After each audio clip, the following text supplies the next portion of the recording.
নমস্কাৰ ছাত্ৰ ছাত্ৰীসকল আজি আমি তোমালোকৰ চতুৰ্থ অধ্যায়টো আৰম্ভ কৰিম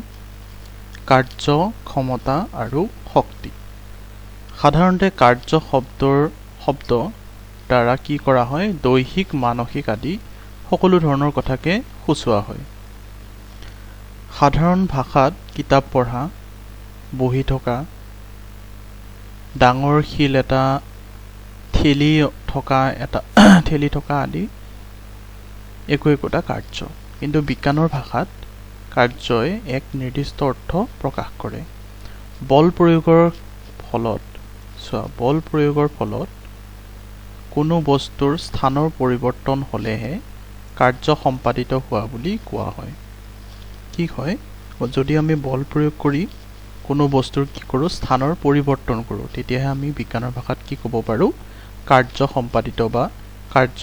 সম্পূৰ্ণ হোৱা বুলি আমি ক'ব পাৰোঁ উদাহৰণস্বৰূপে তুমি যদি বেটেৰে বলটো মাৰি পঠিওৱা বাল্টিৰে কুৱাৰ পৰা পানী তোলা বিজ্ঞানৰ দৃষ্টিত তুমি কাৰ্য সম্পন্ন কৰিছা কাৰ্যৰ বৈশিষ্ট্য এই যে ই সম্পাদিত হ'বলৈ হ'লে এক নম্বৰতে কি কোনো বস্তুৰ ওপৰত বলে ক্ৰিয়া কৰিব লাগিব আৰু দুই নম্বৰতে কি বস্তুটোৰ স্থানৰ পৰিৱৰ্তন হ'ব লাগিব গতিকে আমি কাৰ্যৰ সংজ্ঞা কেনেদৰে দিব পাৰোঁ কোনো বস্তুৰ ওপৰত বলে ক্ৰিয়া কৰাৰ ফলত কি হয় প্ৰয়োগ কৰা বিন্দুৰ স্থান সলনি হ'লে কাৰ্য হৈছে বুলি কোৱা হয় কোনো বস্তুৰ ওপৰত বলে ক্ৰিয়া কৰাৰ ফলত প্ৰয়োগ বিন্দুৰ স্থান সলনি হ'লে কাৰ্য কৰা হৈছে বুলি কোৱা হয় মানে কি যদি আমি কোনো বস্তুৰ ওপৰত কি কৰোঁ বল প্ৰয়োগ কৰোঁ হয়নে আৰু সেই বলে ক্ৰিয়া কৰাৰ ফলত যিটো ঠাইত আগতে বস্তুটো আছিল বা যিটো বিন্দুত আগতে বস্তুটো আছিল সেই ঠাইৰ পৰা যদি বস্তুটো লৰচৰ হয় হয়নে তেতিয়া আমি কি বুলি কওঁ কাৰ্য সম্পাদিত হোৱা বুলি ক'ব পাৰোঁ কাৰ্যৰ পৰিমাণ কাৰ্যৰ মান দুটা কাৰকৰ ওপৰত নিৰ্ভৰশীল এই দুটা হ'ল কি বস্তুটোৰ ওপৰত প্ৰয়োগ কৰা বলৰ মান মানে আমি বস্তুটোৰ ওপৰত কিমান বল দিছোঁ বা কিমান বল প্ৰয়োগ কৰিছোঁ আৰু দুই নম্বৰতে কি বলৰ দিশত বস্তুটোৱে অতিক্ৰম কৰা ন্যূনতম দূৰত্ব মানে আমি যিটো দিশত বল প্ৰয়োগ কৰিছোঁ সেই দিশত বস্তুটোৱে কিমান দূৰলৈকে গতি কৰিছে হয়নে কিমান দূৰ গৈছে বস্তুটো সেই দুটা বস্তুৰ ওপৰত নিৰ্ভৰশীল এই কাৰক দুটাৰ জৰিয়তে কাৰ্যৰ মান আমি নিৰ্ধাৰণ কৰিব পাৰোঁ এই দুটাৰ জৰিয়তে আমি কি কৰিব পাৰোঁ যেটো কিমান কাৰ্য হৈছে কিমান কাৰ্য সম্পাদন হৈছে এটো আমি কি কৰিব পাৰোঁ নিৰ্ধাৰণ কৰিব পাৰোঁ গতিকে ইয়াতে তোমাৰ ফৰ্মুলাটো দি আছে কাৰ্য কি বল পূৰণ বলৰ দিশত অতিক্ৰম কৰা ন্যূনতম দূৰত্ব হয় এই যেটো ফৰ্মুলা আছে এই ফৰ্মুলাটো তোমালোকে মনত ৰাখিবা মোষ্ট ইম্পৰ্টেন্ট বল আৰু বলৰ দিশত অতিক্ৰান্ত ন্যূনতম দূৰত্বৰ গুণফলক কাৰ্য বুলি কোৱা হয় বল আৰু বলৰ দিশত অতিক্ৰান্ত মানে বল মানে কি ফোৰ্স হয়নে যেটা আমি বল দিছো বল আৰু বলৰ দিশত অতিক্ৰান্ত মানে বলৰ দিশত কিমান দূৰ গৈছে হয়নে ন্যূনতম দূৰত্ব মানে কমসে কম কিমান দূৰ গৈছে একদম যিমান গৈছে আৰু যেটো দূৰত্ব সেই দূৰত্বটো গুণফল মানে কি পূৰণ হয়নে তাক কি বুলি কোৱা হয় কাৰ্য বুলি কোৱা হয়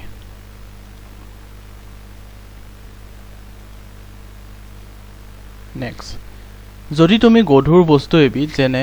পানী এবাল্টি হাতত লৈ একে ঠাইতে থিয় দি আছা গধুৰ শিল এটা মূৰৰ ওপৰত লৈ ৰৈ থাকা তোমাৰ কষ্ট হ'ব ভাগৰ লাগিব কিন্তু বিজ্ঞানৰ দৃষ্টিত কাৰ্য সম্পাদিত হোৱা নাই কাৰণ ইয়াত বস্তুবিধৰ কি হোৱা নাই স্থানান্তৰ হোৱা নাই বা স্থানৰ সলনি হোৱা নাই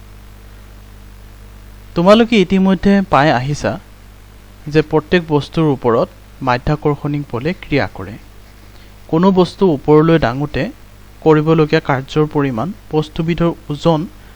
আৰু ভূমিৰ পৰা তাৰ উচ্চতাৰ ওপৰত নিৰ্ভৰ কৰে কি হয় আমাৰ যিবোৰ বস্তু আছে এই বস্তুবোৰৰ ওপৰত কি কৰে মাধ্যাকৰ্ষণিক বলে ক্ৰিয়া কৰে হয়নে মাধ্যাকৰ্ষণিক বলে বস্তুবোৰক কি কৰে তলৰ ফালে টানি থাকে গতিকে কোনো বস্তু যদি আমি দাঙিলে কি হয় কিমানখিনি কাৰ্য কৰিছো হেতু আমি কেনেকৈ নিৰূপণ কৰিম ওজন আৰু উচ্চতা আগতে আমি কি কি পূৰণ কৰিছিলোঁ বস্তুটোৰ ওপৰত প্ৰয়োগ কৰা বল আৰু কি পূৰণ কৰিছিলোঁ তাৰ লগত ন্যূনতম দূৰত্ব কিমান ন্যূনতম দূৰত্ব হি অতিক্ৰম কৰিছে হয়নে সেই দুটা পূৰণফলক আমি কি কৈছিলোঁ কাৰ্য বুলি কৈছিলোঁ কিন্তু যেতিয়া আমি কোনো এটা বস্তু ওপৰলৈ দাঙিম তেতিয়া কাৰ্যটো কেনেকৈ কৰিম বস্তুটোৰ ওজন পূৰণ কিমান উচ্চতালৈ বস্তুটো উঠোৱা হৈছে হয়নে এই দুটা যদি আমি পূৰণ কৰি আমি কি পাম কাৰ্য পাম এটা কি আছে ভৰ আৰু ওজনৰ পাৰ্থক্য ভৰ আৰু ওজনৰ পাৰ্থক্যৰ কথাটো তোমালোকক ক'ব দিছে ভৰ কি হয় জানানে কোনো এটা বস্তু যিমান পৰিমাণৰ আছে ঠিক আছে যিমান পৰিমাণৰ আছে সেই পৰিমাণটো কি বুলি কোৱা হয় সেই পৰিমাণটো কোৱা হয় ভৰ আৰু তাৰ ওপৰত মাধ্যাকৰ্ষণিক বলে যিমানখিনি ক্ৰিয়া কৰে মাধ্যাকৰ্ষণিক বলে কি কৰে বস্তুটোক টানি থাকে তললৈ হয়নে ভৰ আৰু মাধ্যাকৰ্ষণিক বলৰ যিটো পূৰণফল সেই পূৰণফলটো কি বুলি কোৱা হয় ওজন বুলি কোৱা হয় ঠিক আছে ইয়াৰ বিষয়ে তোমালোকে ডাঙৰ ক্লাছত আকৌ বেছিকৈ পাবা ঠিক আছে আৰু কি হৈছে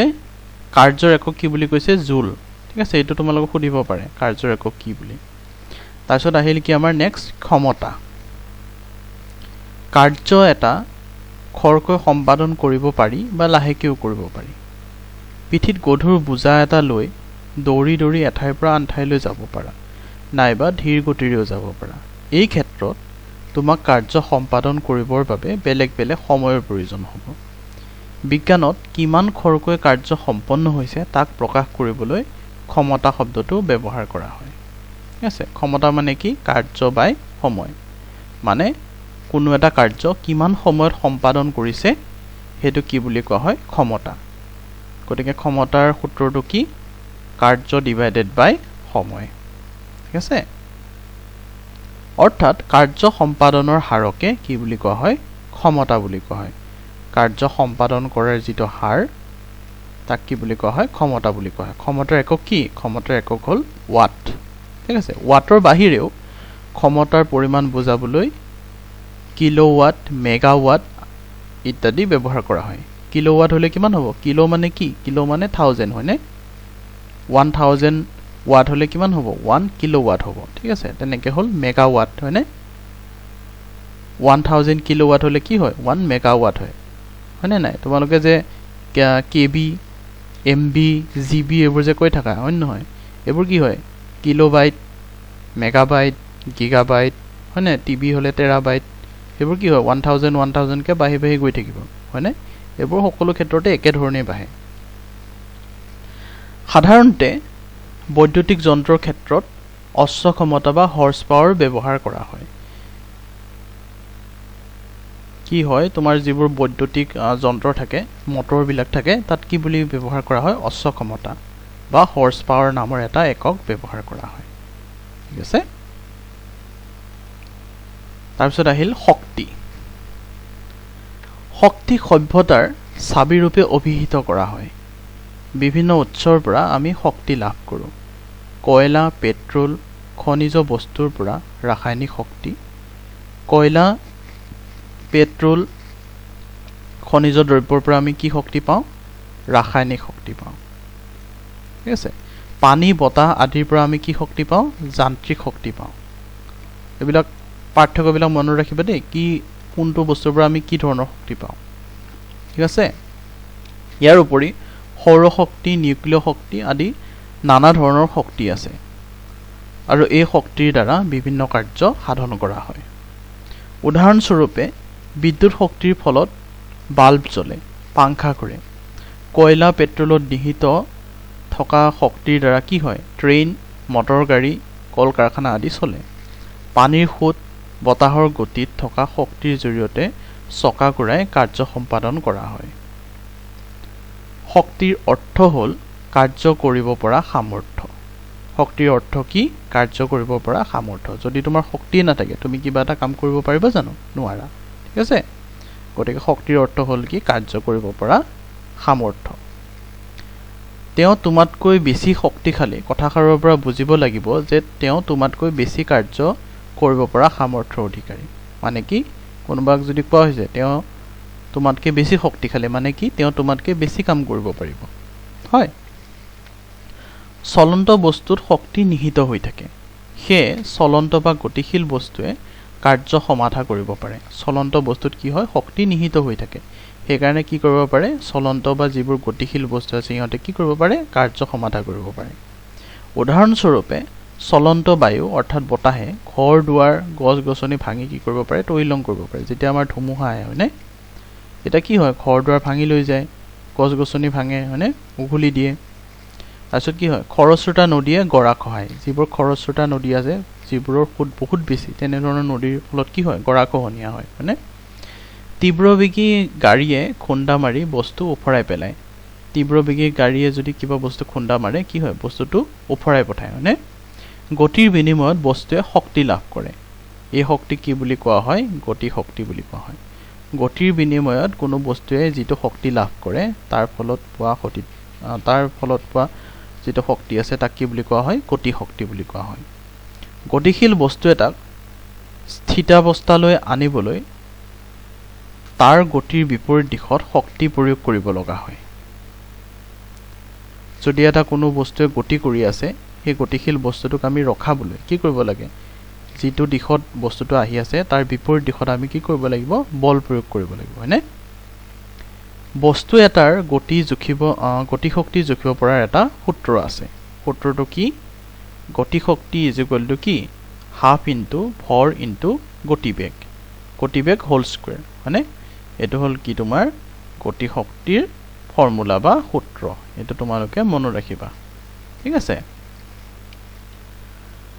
এটো হাফ কিয় হয় ইবেতে গতিবেগটো স্কয়াৰ কিয় হয় এইবোৰৰ বিষয়ে তোমালোকে পিছত পাবা ঠিক আছে এতিয়া তোমালোকে ইমান জানিব দৰকাৰ নাই এতিয়া তোমালোকে অকল সূত্ৰকেইটা মনত ৰাখিলে হ'ল ঠিক আছে বস্তুৰ স্থান আৰু প্ৰকৃতিৰ পৰিৱৰ্তনৰ বাবে সৃষ্ট শক্তি কি বুলি কোৱা হয় স্থিতি শক্তি বস্তুৰ স্থান আৰু প্ৰকৃতিৰ পৰিৱৰ্তনৰ বাবে সৃষ্ট শক্তি কি বুলি কোৱা হয় স্থিতি শক্তি বুলি কোৱা হয় ধৰা কোনো এটা বস্তু মজিয়াৰ পৰা মেজৰ ওপৰলৈ উঠোৱা হৈছে এই ক্ষেত্ৰত কৰা কাৰ্যখিনি বস্তুটোত স্থিতি শক্তি নিহিত হৈ থাকে কি হয় কোনো এটা বস্তু যদি আমি মজিয়াৰ পৰা উঠাই পেলাই কি কৰিলো টেবুলৰ ওপৰত থৈ দিলো হয়নে গতিকে তাত কি হ'ল কিছু যিখিনি আমি কাৰ্য কৰিলো সেই কাৰ্যত যিখিনি শক্তি আমাৰ খৰচ হ'ল হয়নে সেই শক্তিখিনি কি হ'ল বস্তুটোত নিহিত হ'ল ভূপৃষ্ঠৰ ওপৰত থকা সকলো বস্তুৱে ভূপৃষ্ঠ সাপেক্ষে স্থিতি শক্তি নিহিত হৈ থাকে ঠিক আছে গতিকে বস্তু এটা যিমান ওপৰত থাকিব সেই বস্তুটোত সিমান বেছি কি থাকিব স্থিতি শক্তি থাকিব হয়নে কাৰণ মধ্যাকৰ্ষণে সেই বস্তুটোক বেছি তললৈ টানিবৰ কাৰণে চেষ্টা কৰি থাকিব আৰু বস্তুটো তললৈ সৰি পৰিলে কাৰ্য সাধিত হয় আৰু বস্তুটো যদি ওপৰৰ পৰা তললৈ সৰি পৰে কি হয় কাৰ্যটো সম্পাদন হয় বস্তু এটাৰ ভৰ আৰু মাটিৰ পৰা বস্তুটো থকা উচ্চতাৰ ওপৰত স্থিতি শক্তি নিৰ্ভৰ কৰে বস্তু এটাৰ ভৰ আৰু মাটিৰ পৰা বস্তুটোৰ উচ্চতাৰ ওপৰত কি নিৰ্ভৰ কৰে স্থিতি শক্তিটো নিৰ্ভৰ কৰে হয়নে চাবি দিয়া ঘড়ীত স্প্ৰিংডাল পকাই ৰখা হয় পাক খাই থকা অৱস্থাত স্প্ৰিংডালত কি শক্তি নিহিত হৈ থাকে স্থিতি শক্তি নিহিত হৈ থাকে এই শক্তিৰ প্ৰভাৱত কি হয় ঘড়ীৰ কাঁটাডাল ঘূৰি থাকে ঠিক তেনেদৰে টানি ধৰা ধনুৰ গুণটো স্থিতি শক্তি নিহিত হৈ থাকে বা সঞ্চিত হৈ থাকে যেতিয়া আমি ধনুৰে কাৰ যেতিয়া এৰো হয়নে যেতিয়া আমি তাৰ খুঁটাডাল বা গুণডাল যেতিয়া আমি টানি ধৰো তেতিয়া কি হয় তাত স্থিতি শক্তি নিহিত হয় বা সঞ্চিত হয় বা জমা হয় হয়নে গতিকে ইয়াক এৰি দিলে হৰডালে কি কৰিব গতি শক্তি লাভ কৰিব দুলি থকা বস্তু এটাৰ স্থিতি শক্তি গতি শক্তিলৈ আৰু গতি শক্তি স্থিতি শক্তিলৈ ৰূপান্তৰ হৈ থাকে দুলি থকা বস্তু দেখিছানে যেনেকৈ আমাৰ জুলনা থাকে যে পিনৰ পৰা সিপিনে আগা পিছা হৈ থাকে হয়নে তাত কি হয় বস্তু এটাৰ যিটো স্থিতি শক্তি থাকে স্থিতি শক্তিটো এবাৰ গতি শক্তিলৈ আৰু গতি শক্তিটো আকৌ এবাৰ স্থিতি শক্তিলৈ এনেকৈ ৰূপান্তৰ হৈ থাকে শক্তিক এটা ৰূপৰ পৰা আন এটা ৰূপলৈ কি কৰিব পাৰি ৰূপান্তৰ কৰিব পাৰি শক্তি কি কৰিব পাৰি এটা ৰূপৰ পৰা আন এটা ৰূপলৈ ৰূপান্তৰ কৰিব পাৰি যেনে শুকান চনত পানী ঢালিলে ৰাসায়নিক শক্তি তাপ শক্তিলৈ ৰূপান্তৰ হয় শুকান চনত যদি আমি পানী ঢালি দিওঁ কি হয় শুকান চূৰ্ণত কি থাকে ৰাসায়নিক শক্তি থাকে হয়নে এই শক্তিটো কি হলে ৰূপান্তৰিত হয় তাপ শক্তিলৈ ৰূপান্তৰিত হয় তাত গৰম হৈ যায় পাত্ৰটো হয়নে সেইদৰে বৈদ্যুতিক বাল্বত বিদ্যুৎ শক্তি পোহৰ শক্তিলৈ পৰিৱৰ্তন হয় বৈদ্যুতিক বাল্বত কি হয় যেটো আমাৰ বিদ্যুৎ শক্তি আছে সেই বিদ্যুৎ শক্তিটো কি হলে পৰিৱৰ্তন হয় পোহৰ শক্তিলৈ পৰিৱৰ্তন হয় কিন্তু শক্তি সৃষ্টি কৰিব নোৱাৰি কিন্তু শক্তি কি কৰিব নোৱাৰি আমি সৃষ্টি কৰিব নোৱাৰো ইয়াক ধ্বংসও কৰিব নোৱাৰি আৰু ইয়াক আমি কেতিয়াও ধ্বংসও কৰিব নোৱাৰো বা শেষ কৰি দিব নোৱাৰো মাথো এটা ৰূপৰ পৰা আন এটা ৰূপলৈ ৰূপান্তৰহে কৰিব পাৰি মাথো শক্তি কি কৰিব পাৰি এটা ৰূপৰ পৰা আন এটা ৰূপলৈ ৰূপান্তৰ কৰিব পাৰি মানে কেনেকুৱা ধৰণৰ ৰূপান্তৰ এই যে আমি চূণত থকা ৰাসায়নিক শক্তিলৈ কি হল ৰূপান্তৰ কৰিলো তাপ শক্তিলৈ ৰূপান্তৰ কৰিলো হয়নে বৈদ্যুতিক বাল্বত থকা বৈদ্যুতিক বাল্বৰ দ্বাৰা আমি কি কৰিলো যেটো বিজুলী শক্তি আছিলে বিজুলী শক্তিটো আমি কি হল ৰূপান্তৰ কৰিলো পোহৰ শক্তিলৈ ৰূপান্তৰ কৰিলো হয়নে ঠিক তেনেকে বৈ যোৱা নদী এখনৰ পৰা আমি তাতে কি কৰো বান্ধ দি পেলাই আমি কি কৰো জলবিদ্যুৎ উৎপন্ন কৰো হয়নে গতিকে আমি পানীৰ যেটো আমি গতি শক্তি আছিল সেই গতি শক্তিটো আমি কি হল ৰূপান্তৰ কৰিলো বিদ্যুৎ শক্তিলৈ ৰূপান্তৰ কৰিলো ঠিক আছে কিন্তু আমি শক্তিটোৰ কেতিয়াও ধ্বংস বা সৃষ্টি কৰিব নোৱাৰো ইয়াক কি বুলি কোৱা হয় শক্তিৰ ৰক্ষণশীলতাৰ সূত্ৰ বুলি কোৱা হয় ঠিক আছে আমি কি কৰিব পাৰো শক্তিৰ সৃষ্টি বা ধ্বংস কৰিব নোৱাৰো মাথো এটা শক্তিক আন এটা শক্তিলৈ ৰূপান্তৰ কৰিহে কৰিব পাৰো ইয়াক কি বুলি কোৱা হয় শক্তিৰ ৰক্ষণশীলতাৰ সূত্ৰ ঠিক আছে গতিকে ইয়াতে আমি যি শিকিলো সেইখিনি আমাক দিয়া আছে এই পইণ্ট কেইটা তোমালোকে ভালকে মনত ৰাখিবা কাৰ্যৰ একক কি হয় জুল হয় হয়নে তাৰ পিছত ক্ষমতা কাক বোলে কাৰ্য সম্পাদনৰ হাৰকে কি বুলি কোৱা হয় ক্ষমতা হয়নে গতি শক্তিৰ সূত্ৰটো লিখিব দিলে এনেকৈ লিখিবা ঠিক আছে হাফ ইনটু ভৰ ইনটু গতিবেগ স্কয়াৰ তাৰপিছত কি আহিল চলন্ত বস্তুত কি শক্তি নিহিত হৈ থাকে বা ৰৈ থকা বস্তুত কি শক্তি নিহিত হৈ থাকে ঠিক আছে এনেকুৱা ধৰণৰ যিবোৰ বস্তু আছে এইবোৰ তোমালোকে মনত ৰাখিবা ঠিক আছে আজিলৈ ইমানতে এৰিছো থ্যাংক ইউ